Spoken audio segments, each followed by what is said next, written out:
South Indian bank வந்து நேத்துக்கான மார்க்கெட்ல 6.6% வந்து ஏறி இருக்கு. இதுக்கு பின்னாடி இருக்க ரீசன் என்ன அப்படின்னா, நல்ல ஒரு குட் அப்டேட் வந்து பாத்தீங்கன்னா வந்திருக்கு. அந்த ஒரு குட் அப்டேட் கூடவே இந்த கம்பெனியோட ஷேர்ஸ் வந்து பாத்தீங்கன்னா 1 மந்த்ல வந்து ஆவரேஜா ட்ரேட் ஆகுது வந்து ஒரு 15 லட்சம் ஷேர்ஸ் ட்ரேட் ஆகுதுன்னு வச்சுக்கலாம். அதாவது 1 மந்த்ல இங்க பை செல்லாம் எல்லாமே பண்றாங்கல்ல, அது எல்லாத்தோட அமௌண்ட்டுமே 15 லட்சம் ஷேர்ஸ் தான். பட் ஆனா நேத்துக்கான மார்க்கெட்ல 51 லட்சம் ஷேர்ஸ் வந்து பாத்தீங்கன்னா ட்ரேட் ஆயிருக்கு. சோ இதனால தான் வந்து பாத்தீங்கன்னா சவுத் இந்தியன் பேங்க்ல ஒரு ஹெவியான டிமாண்ட் இருக்க ரீசனால பேங்க் வந்து பாத்தீங்கன்னா ஏறி இருக்கு 6.6%. சரி, இதுக்கு பின்னாடி இருக்க குட் நியூஸ் என்ன அப்படின்னு சொல்லி பார்த்தோம் அப்படின்னா, இது மேஜரான நியூஸா வந்து பாத்தீங்கன்னா எல்லா இடத்துலயும் கவர் பண்ணப்படல. பட் ஆனா ஏறதுக்கு பின்னாடி இது ஒரு ரீசனா இருக்கலாம் அப்படின்ற ஒரு ஆட் ஆனா வந்திருக்கு. அது என்ன அப்படின்னா, இங்க டேவிட் பிஆர் அண்ட் கம்யூனிகேஷன் சொல்லிட்டு ஒருத்தங்க இருக்காங்க. இவங்க யாரு அப்படின்னு சொல்லி பார்த்தோம் அப்படின்னா, இவங்க ஒரு டிஜிட்டல் மார்க்கெட்டிங் கம்பெனி மாதிரி வச்சுக்கலாம். இல்ல அப்படின்னா இந்த media and then branding work எல்லாமே பாத்துக்கிற ஒரு கம்பெனியா கூட நீங்க வச்சுக்கலாம். சோ இந்த ஒரு கம்பெனி கூட வந்து பாத்தீங்கன்னா சவுத் இந்தியன் பேங்க் வந்து இங்க கொலாபரேஷன் வைக்கிறாங்க.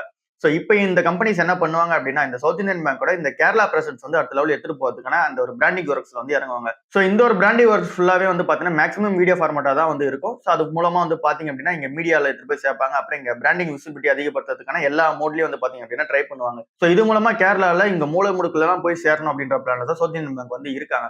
ஏற்கனவே சவுத் இந்தியன் பேங்க்ல கேரளா ஃபுல்லா வந்து பாத்தீங்கன்னா தெரியும். பட் ஆனா திரும்ப அந்த பிராண்ட் வந்து ரீகால் பண்ற விதமாவும் வந்து பாத்தீங்க அப்படின்னா இது இருக்கும் அப்படின்றதையும் வந்து சொல்றாங்க. ஸோ சவுத் இந்தியன் பேங்க் வந்து அவங்களோட பிராண்டிங் பிரசன்ஸ் வந்து இன்க்ரீஸ் பண்றாங்க. ஸோ இது வந்து பாத்தீங்கன்னா மேஜரான ரீசனா இந்த மார்க்கெட் வந்து ஏற்றிருக்கிறதுனால சான்சஸ் வந்து இருக்கு. அண்ட் தென் இந்த பிசினஸ்மே வந்து பாத்தீங்க அப்படின்னா நல்ல ஒரு பிசினஸ் அப்டேட்டா தான் வந்து வந்திருக்கு. Q3 பிசினஸ் அப்டேட்டை பொறுத்தவரை. ஸோ எல்லாமே வந்து பார்த்தா பாசிட்டிவா இருக்க ரீசனால மார்க்கெட் ஏறி இருக்காங்க.